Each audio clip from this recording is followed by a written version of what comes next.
আপনি কোন দলের সাপোর্টার সেটা আপনি আজ যদি বলেন। অনেকদিন একটা দেশে ছিলাম তো আমি।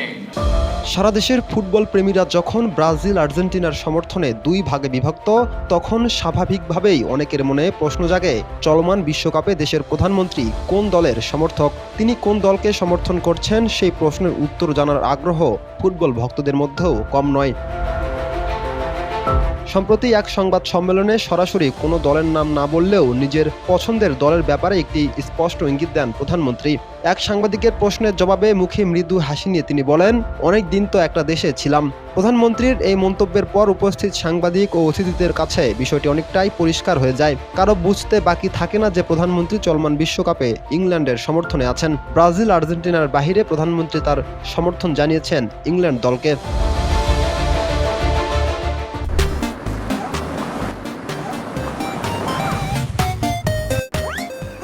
যেহেতু জীবনের এক সুদীর্ঘ সময় প্রায় ১.৫ দশকেরও বেশি সময় তিনি সহপরিবার সহ যুক্তরাজ্যে অবস্থান করছেন, তাই ব্রিটিশ ফুটবল সংস্কৃতি ও দেশটির প্রতি তার একটি বিশেষ ভালো লাগা তৈরি হওয়া খুবই স্বাভাবিক। ফলে প্রধানমন্ত্রী যে এবারে ২০২৬ বিশ্বকাপে হ্যারি কেইনের থ্রি লায়ন্স খ্যাত ইংল্যান্ড দলকে মনে প্রাণে সমর্থন করছেন তা আর বলার অপেক্ষা রাখে না।